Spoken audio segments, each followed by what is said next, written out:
Hello, everyone. Good afternoon. My name is Simone Ferreira. I'm an EducationUSA advisor based in Univeristy, Brazil, and I'm very happy to be here today with very important guests. We have the representatives from Ball State University. We have Dr. Rory Wallace. He's the Assistant Director of International Admissions at the university. And I have Dan Marino, the Director of Esports, and they are going to give you lots of tips related to the application process and about the esports program. So I think this is going to be a very interesting session. So I'm going to mute my mic, but I'm going to be here to assist you. Please send your questions throughout the chat and try to learn to interact as much as you can. Just a quick note, these are the people who will read your application if you decide to apply in the near future. So it's important to learn from their expertise. Rory and Dan, thank you so much for being here. This is I believe it's the first time we do a webinar related to esports topic for students in Brazil and South America region. So thank you so much for your availability, and the floor is yours. Thank you, Simone. Hi, everyone. My name is Dr. Rory Wallace. I am one of the Assistant Directors of International Admissions here at Ball State University. And I'm here with my colleague, Dan Marino, who is the Director of Esports at Ball State. And you'll hear from Dan. We'll discuss and talk about our esports program at Ball State shortly. But before I hand it over to Dan, I would just like to talk to you very briefly about Ball State University. You know, one of the reasons why we're hosting this webinar presentation is to see whether your interests align with what Ball State offers you. You know, I like to say that, you know, I'm trying less of trying to get students to come into Ball State, come to Ball State, come to Ball State.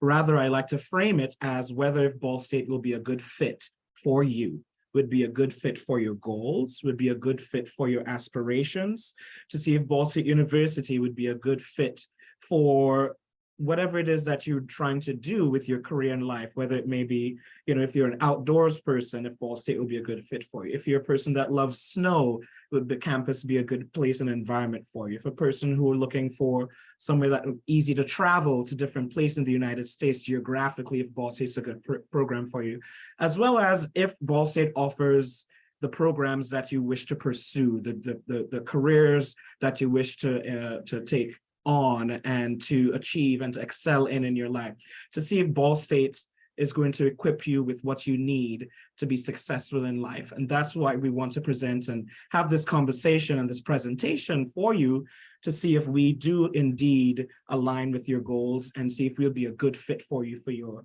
education. Now, a little bit about Ball State. Ball State University, we are located in the state of Indiana, and the region is called the Midwestern United States. So we're in the region just around the state of Indiana. We have the state of Illinois and the city of Chicago, which is just a 4-hour drive from our campus. Our capital city of Indianapolis is about an hour drive northeast of Indianapolis. Our campus is an hour drive northeast of Indianapolis. We're also next to Ohio. We are to the north of Kentucky, and we are at the south of the state of Detroit. So we're in a really good location as well. Ball State University is also a medium-sized university, so we have approximately 20,000 students. About 15,000 of them are undergraduate students, and 5,000 are graduate students. As far as undergraduate students go, we are a test optional school. So that means we do not require any tests like the SATs or the ACTs in order to be admitted to Ball State. We just really need 2 simple things from students from Brazil. And we would just need the last 3 years of your high school records, your high school transcripts. And then the final component we would need is proof of language proficiency. And if you look on our website, Ball State University, we accept several language proficiency tests, including the TOEFL exam, the IELTS exam, the Pearson PTE exam. We also accept the Duolingo, which is another popular examination. Even though we do not accept SAT or ACT for admission, if you do provide us with the reading and writing SAT scores or ACT scores, we will consider that to waive your language proficiency.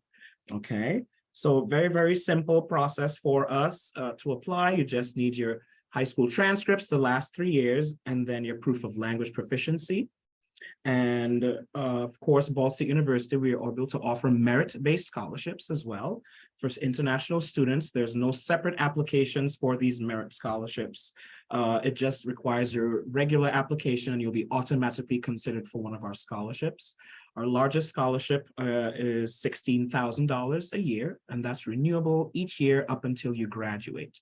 So as long as you submit your transcripts, I'll convert your Brazilian school transcript over to the US 4.0 scale. And as long as your GPA gets to a 3.0 or above on that US scale, you'll be guaranteed one of our merit-based scholarships. And of course, Ball State University, we're pretty well known for being a school with some unique STEM degree opportunities. So we have several opportunities for students to excel in the STEM field, which may not necessarily fall in line with the typical, engineering programs and the medical school programs and stuff like that. But we have interesting programs that you can excel in the STEM path, such as animation. We have cybersecurity with computer science. We have computer tech and information technology. We also have media, which is closer tied to our esports program. And this is where I will tag in Dan Marino, our director of esports, where he will sort of talk a little bit more about the esports program and what that looks like for you academically, as well as competitively, as well as how it fits into the ecosystem of the university. So without further ado, I'd like to tag in Dan Marino to tell you more about our esports program. Dan? Thank you, Rory, and good afternoon/evening, everyone. As mentioned, my name is Dan Marino. I'm the director of esports at Ball State. And today, as mentioned as well, I'm going to talk with you all about our esports program, but more so also the collegiate esports ecosystem and what that means, what that looks like. So if you are interested in going to the United States, studying in the United States and adding esports to your college experience, I'll talk with you not only about what we have on our campus, but sort of, what other colleges are doing, the kinds of programs that are out there, and maybe some insights and some tips on how you can navigate that space and make a decision for yourself on what sort of esports program fits you best. So I'm going to share my screen here. Okay, says it's loading. I don't know. We cannot see yet. Your screen is completely blank. Okay. Oop. There we go. Yes, now, yes. Okay, cool. So, I could get through. Here we go. So before I get into the ecosystem, I'll introduce our program, and I'll do that by mentioning that we recently won the esports, the College Esports Program of the Year award for the 2022 to 2023 school year. And the reason we won this is for our contributions to that collegiate esports ecosystem. So it's not just the competitive teams that we have that do well for us, it's all of these other areas in our esports program that contributed us to winning this awesome award. So what is the esports ecosystem? The esports ecosystem is this diagram roughly that you see on your screen right now. So when many people think about esports and think about competitive video games, right, most people think about this center portion here, right, players playing the games. And that's the biggest piece of the pie. But there's so much more that goes into esports. There's so much more that goes into collegiate esports that I think it's worth taking a little bit of time and talking about this, because sure, everybody likes to play the games, but not everyone wants to play at a hugely competitive level. Not everybody wants to put, 15, 20 hours, sometimes more, into a week in order to play these games. Some people like to create content, right? So they like to be the ones that create graphics that go into highlight videos, or they like to make those highlight videos. Some people like to stream. I know for us, we do a lot of broadcasting and production. Then there's this entrepreneur level. And those are students that like to sort of engage with that business side of it, right? Esports, just like any other sport, has a business component. So, if you're really into marketing, or you're really into, I always joke that not every esports team needs players necessarily, but every esports team needs an accountant, right? Every esports team still needs someone to run their social media accounts. So there are opportunities on that sort of business operations side that a lot of esports organizations, want students that are passionate about these games to fill those roles for. And then, of course, there's event organization. So we actually held an event on our campus, and I can tell you, I can see why these are full-time jobs, because these are very specialized positions. And students that are interested in holding events, hosting events, being part of the larger organization of tournaments, or maybe it's like sometimes there are regional, like, friendly opportunities for students to just come and play games. Sometimes it's larger conventions, but these are really big in the esports industry, having some kind of event, whether it's competitive or not, and we need people to run those. And then at the top end, very much related to the playing end, are the people that, help develop the strategy: coaches, analysts, theory crafters. So it's not all playing the games, it's the people that are in these peripherals that also contribute to the esports ecosystem. So as I talk about not only our program, but college esports in general, I'll sort of mention these areas because these are the biggest areas for students on campuses with college esports. Playing is always available, it's always an option, but if you're interested in taking your esports career further, going past your college experience with esports, you'll want to engage with some of these areas so that you can, hopefully land a job in the future and continue participating in esports after you graduate. So across the United States, colleges and universities have begun to add official esports programs into their offerings for students. Right now, there are about 500 different colleges and universities in the country that offer esports. Ball State obviously is one of those. This is a picture of our esports center and arena on our campus. You'll see a few pictures of this as we go through the presentation. But colleges will often implement a facility like this. Some are not as big or with as much technology. Others are bigger, have more technology, but many colleges will create a facility similar or, with the same intention as what we have here in order to facilitate students playing the games, competing, meeting new friends, just participating in general. So colleges across the country, like I mentioned, are starting these programs, launching these facilities. We're going to talk about exactly the ways that these programs develop on these campuses so that they can engage with that ecosystem and how that looks. So as you're thinking about your college interests, what kind of esports program might be good for you, thinking about what your goals are and what you're most interested in is really helpful, because just because a college has an esports program doesn't mean it's necessarily the right fit for you. And I can say that about my program too. I like to think that we have a very well-rounded program, a very good program, but sometimes it's just not the right fit for a student. And when you're thinking about, the kind of esports program you want, consider, do you want to compete? Do you want to be on a team that's competing at the highest level possible? Do you want to just be a part of a social atmosphere and make friends and play games and really not worry about the competition? Do you want to make esports your career? Do you want to find those opportunities that can help you build your resume or give you experience so that you can work in the industry afterwards?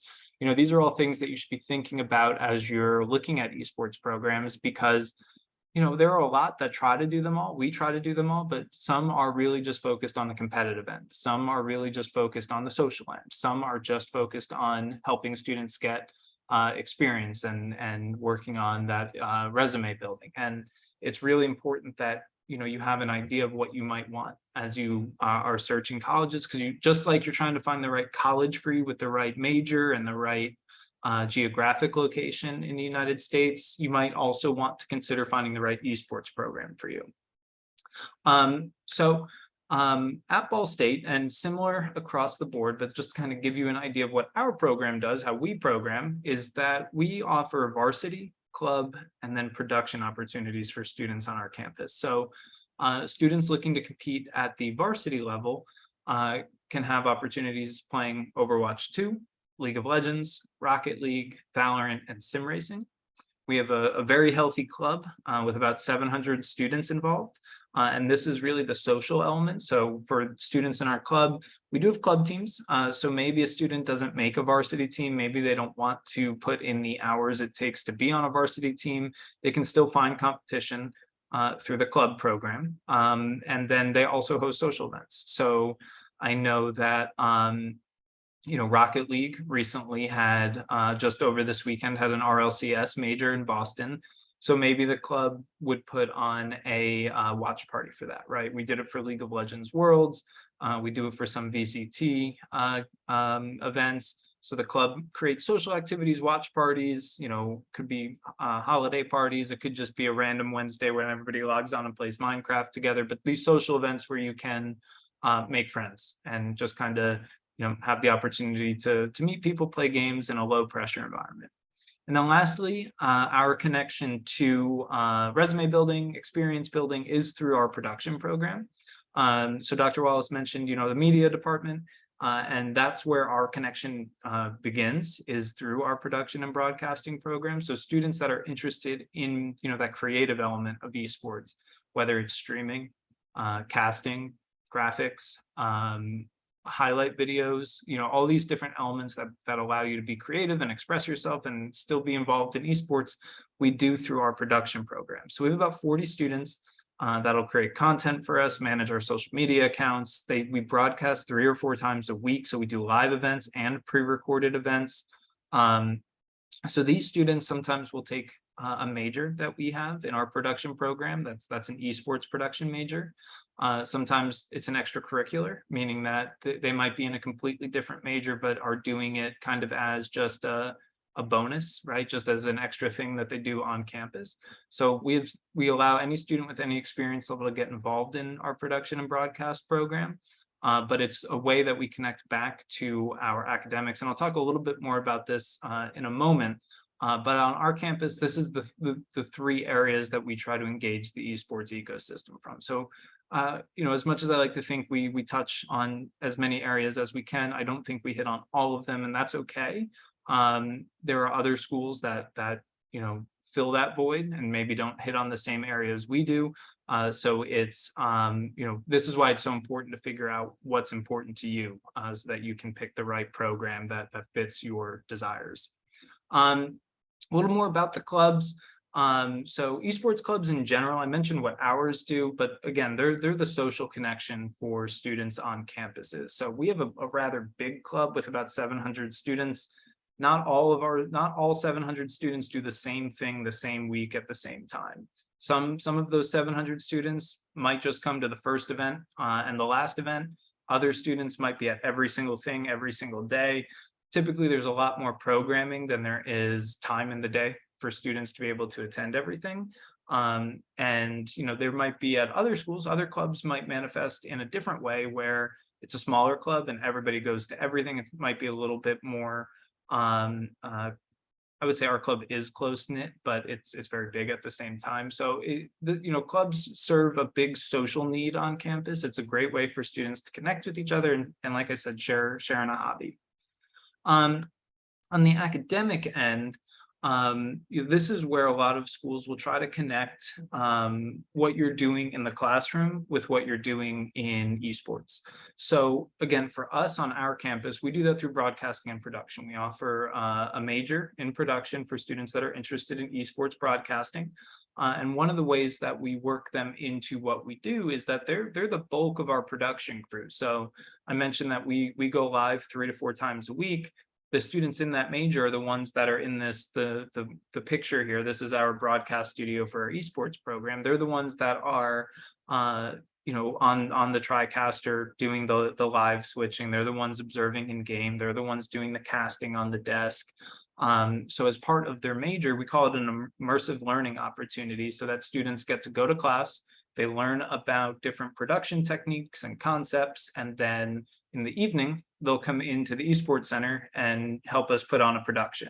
So you get a really nice balance on our campus between learning in the classroom and then immediately getting to put that learning into action and putting to use what you've learned that day. Other campuses on other colleges might focus on different things with their academic link. Some might not have an academic link, but the ones that do, they might look at it from like the business end, sports administration, esports administration.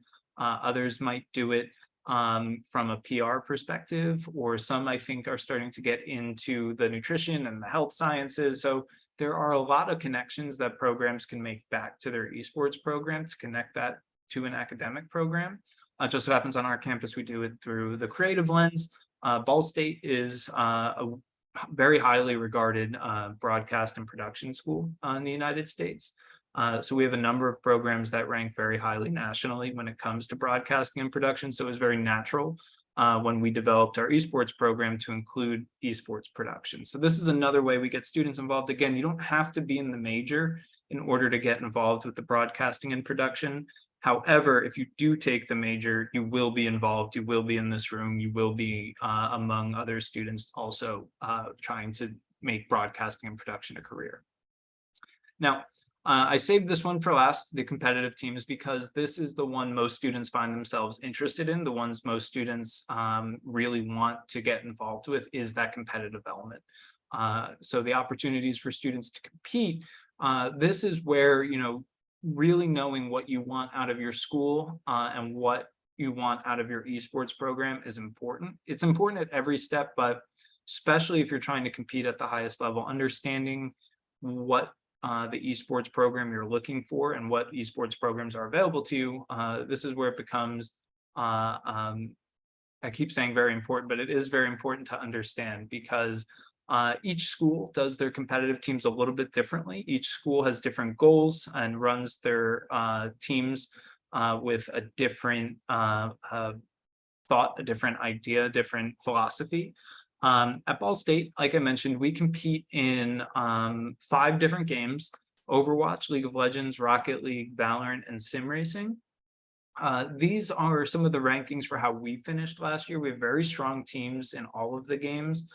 So in League, we were number 11 in the country. In March, in Overwatch, we were 18th. And then in Rocket League, we were 20th here. However, Rocket League just released their summer updated polls and we're number 5. In Valorant, we were not ranked, and Sim Racing, we were number 1 in the country.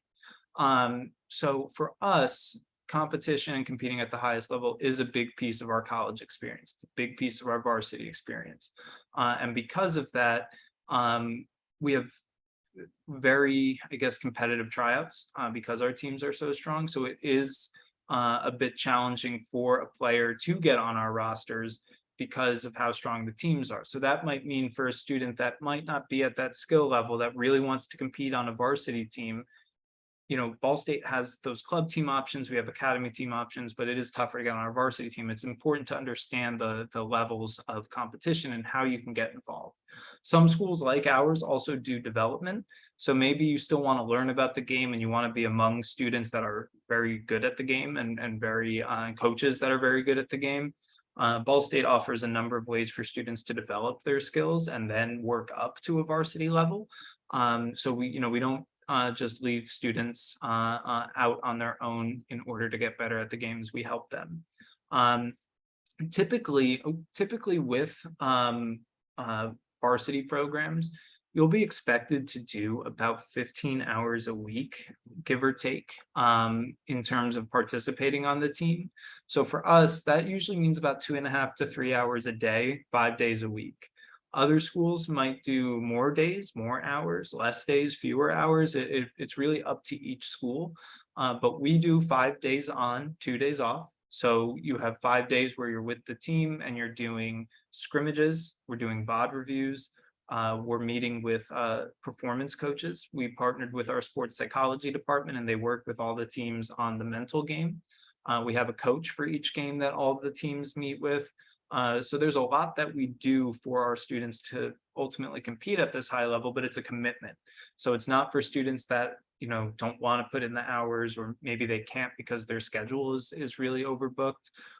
It's a big commitment on our campus, but you know, the results for us speak for themselves. And the last thing I'll mention on the varsity end is that there are a number of different conferences, tournaments, leagues that you'll compete in. For us, we compete in a select few of conferences. Sometimes that means we get to travel. So for those students, I know Dr. Wallace mentioned this, for those students that are interested in traveling, the esports program, it's not, you know, guaranteed travel, and we don't necessarily know where we're going until, you know, we qualify or are invited, but there are opportunities to travel. So we've traveled down to Dallas, Texas, we've traveled to Atlanta, Georgia, we've traveled to right outside of Philadelphia, Pennsylvania, Columbus, Ohio. So there are a lot of opportunities for students to travel for competitions. So if you've ever seen a big LAN event, like I mentioned, the Rocket League event over the weekend, college leagues have those too. So when we do travel, it's all paid for out of the esports budget. And it's a great way to get to kind of see different areas of the United States while also competing. Now, when you're ready to apply, you're ready to you know, maybe reach out to a college you're interested in, an esports program you're interested in, take some time to learn or to ask about what the application and admission requirements are. So we already learned that at Ball State for international students, you need to submit your academic scores, and then you also need your language proficiency scores. So that's what you need to get into the school. For the esports program, if you're interested in that at the competitive level, sometimes you will need to do a tryout with the team. Sometimes you'll need to speak with the head coach. Sometimes you'll need to apply separately. So each school does it a bit differently in terms of how you can apply to a varsity team, specifically for esports scholarships. So a number of schools in the country will offer scholarships for esports. We also do offer scholarships. Ours are for about half tuition, which is about, they come in about $12,500 per year. But to qualify and to earn one of those scholarships, there are a number of steps that we have students do so that we can make sure not only it's not a question of talent when we do these tryouts, but it's how you fit in with the team, how you communicate your personality with the rest of our personalities, because ultimately we're trying to build teams that, yes, can compete, but more so like to play with each other because we spend a lot of time together. We compete in high pressure situations. So it's really important that we have personalities that get along. So each school does it a bit differently. Ours is pretty straightforward. You basically reach out, you get in contact with me, and then I'm able to, you know, help you get through the process depending on your interests and what game you're interested in. Is there anything else, Rory, that you wanted to add on the university end for application admission requirements before I move on? No, that's pretty much it. You know, like anytime I go to Brazil, I tell students it's pretty easy to apply to Ball State. You know, we just need those two components from you, you know, the proof of language proficiency and your academic transcript, and that's pretty much it. And if students would like to inquire about an application fee waiver, the application fee is usually a $60 US application fee, but by attending today's webinar, I would like to provide students with that fee waiver option if they're interested in applying and to Ball State University, especially if they're interested in the esports as well. And then that's actually a great, another great segue because, you know, we do have a number of online resources that you can look to get in touch with us. So if you're interested in checking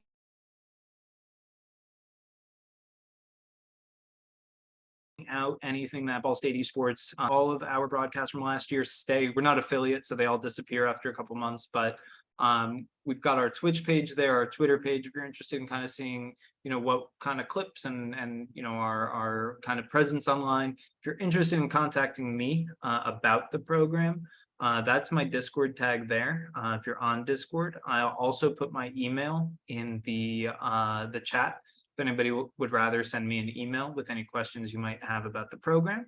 And then if you want to read a little bit more about our esports program, you can go to bsu.edu/esports, and that will give you some information that I've said here, maybe some things I didn't quite dig into, but it'll give you a good summary of the program and what we offer there. But with that, I'm happy to answer any questions anybody might have in terms of the esports program or searching for a college with esports. But I'm happy to maybe answer any questions anyone might have. I have a question. Sure. Let's suppose that I'm a student and I decide to apply to esports program at Ball State University. So how can I know if I would be a good fit to participate, for example, in the competitive team, the competitive groups that you mentioned? First question. Second question. I'm not quite sure if I understood. Is it just one application, or there are steps to apply to the sports program in addition to the regular application at the university? So if you could clarify, it would be great. Sure. So I'll answer the first question. I think you were frozen Yeah, a little bit. Did I lag out? a little bit. Yeah, I had a little lag there. Yeah, Yes, I'm but sorry. now you're back. But for us in our esports program, there's no additional application. Some schools do have you fill out an additional application, whether that's a form or some sort of resume. However, at Ball State, typically, I won't say there's not a process, but there's no separate application. So the second, it kind of goes into answering the first question you had was, let's say you are interested.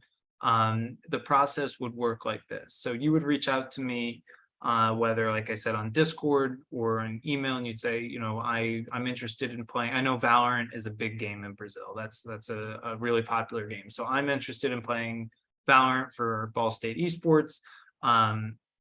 Typically from there, I would set up a call. It's about a 30-minute call where I cover a lot of the information that I covered in this webinar. But I just talk about the school, the program, learn a little bit about your background, what you like to do with esports, how you would like to use it on a college campus. So it gives you a chance to sort of talk me through your experience. So sometimes I'll get students that say, I've played, at basically a pro level, all the way down to students that'll say, I've just picked up the game. I really just want to be involved with other students that are playing it. So, and everything in between. But in your case, let's say, you've got a decent background and you've been playing for a while. Maybe you've been playing Valorant since it came out. You've been on some teams.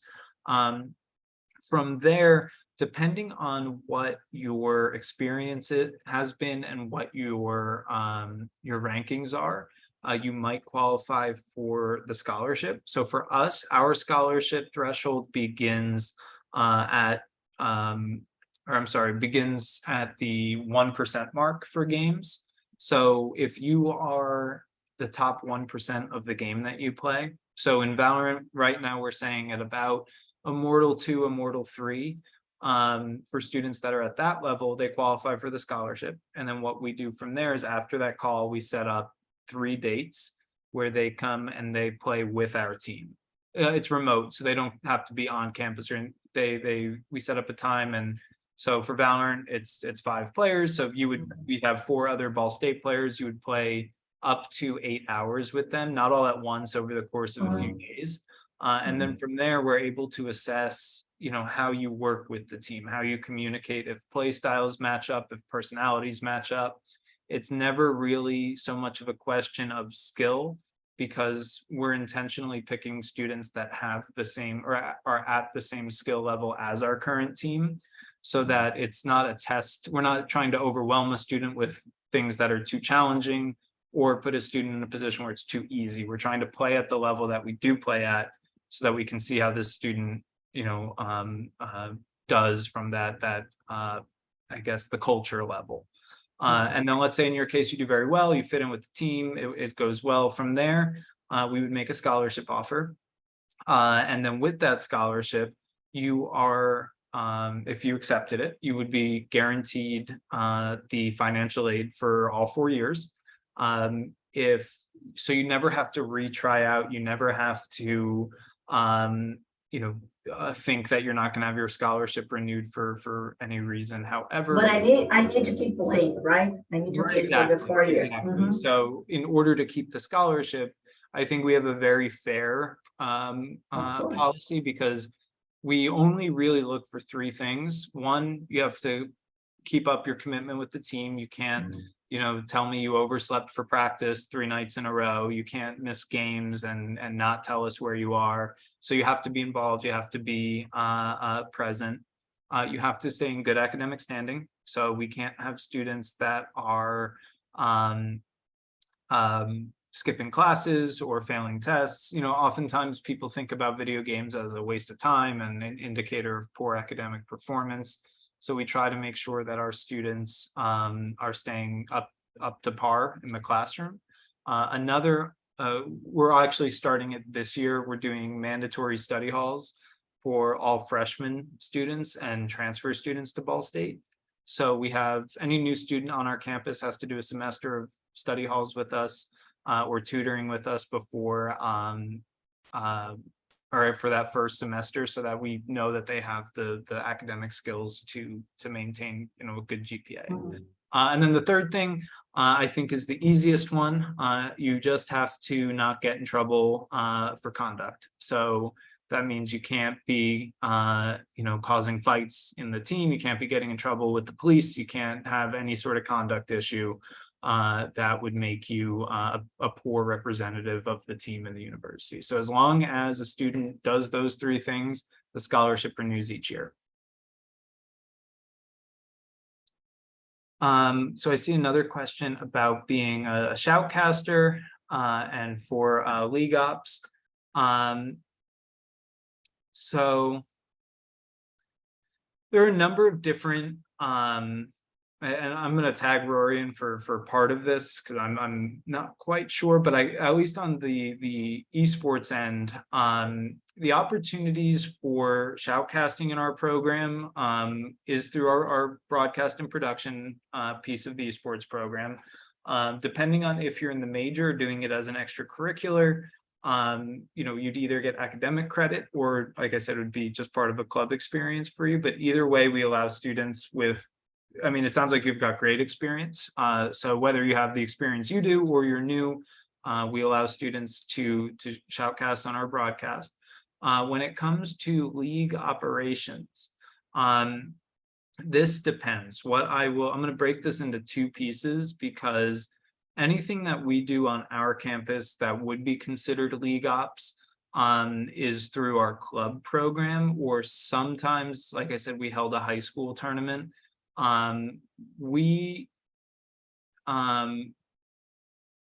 So I guess when it comes to the money end, there's no payment, unfortunately, in our production program. However, for league ops, there are, I guess outside of our program, there is opportunity to take on freelance opportunities with shoutcasting and with league ops. However, it wouldn't be native to Ball State.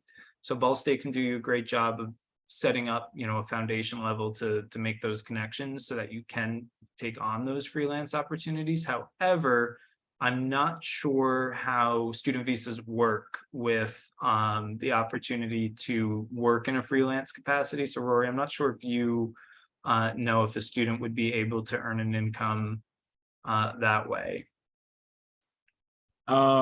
Generally, if an international student needs to work on campus, it has to be something that's approved by the Career Center. And it has to be something that's also would be approved by our international student services and the international advisors. They're the ones who kind of give that final say as to what a student can actually do on campus in terms of work. Generally, international students can work on campus during the academic year, minimum of 20 hours a week. However, if there's a job that's posted in our career center, if there's something like, say, esports has a position for a student worker or a secretary or some whatever position that comes up, then most likely that position would be posted in our Cardinal career link, and any student can apply to that job. Any international student can apply to that job and work on campus. You may be they might be a little bit concerned if that work takes you off of campus. Let's say you have to go out of state or go somewhere else, out of town, Indianapolis or Fort Wayne or somewhere else, then that will run into issues because international students are only allowed to work on campus and an on-campus job and not outside of the parameters of campus. In general, about the cost, I think I'll just touch on this a little bit for our programs. If you student would like to participate in esports, whether on the varsity team or on the social end of things, they need to be an admitted Ball State student. So they need to either be admitted to any degree program, either undergraduate, graduate program, or to participate in esports. And generally, Ball State University has a tuition system for students. The new academic tuition fees were recently reduced for the academic year. So that has students an estimate, keyword estimate, around $46,000 a year, which includes their tuition and fees, the room and board where they will be living on or off campus, as well as the expenses that deal with the meal plans and things of that sort, as well as personal costs for personal expenses, books, health insurance, and things of that sort. So in general, every international student is going to be billed for their program, whatever program that you do. However, if you want to also participate in esports, just know that you can participate in esports as long as you're an admitted Ball State student. And there's no additional cost to be on in any portion of the esports program. So the tuition is for any student that's involved in esports or not involved in esports. It doesn't change the amount of tuition that Ball State lists. So if you're interested in getting involved in production or being on the varsity team, there's no additional cost. It's free to any student.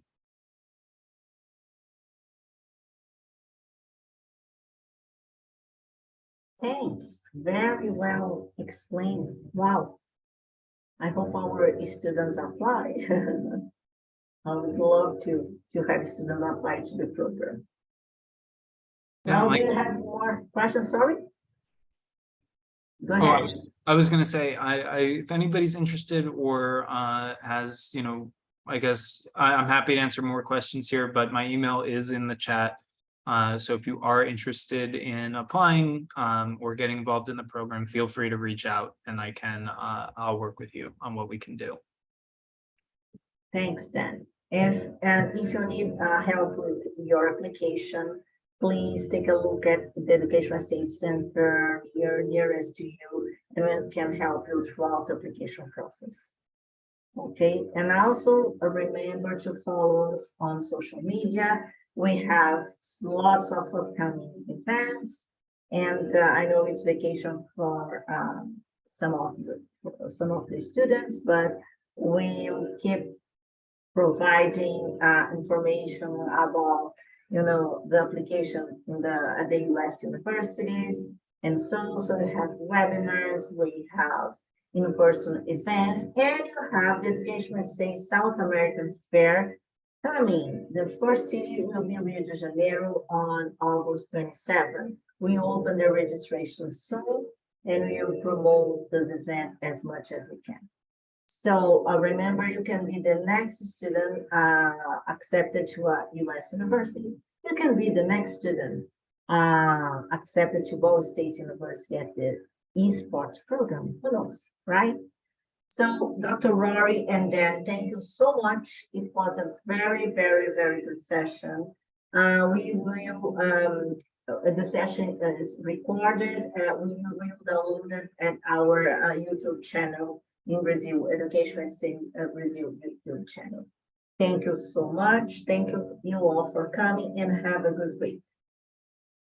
Thank you. Thank you.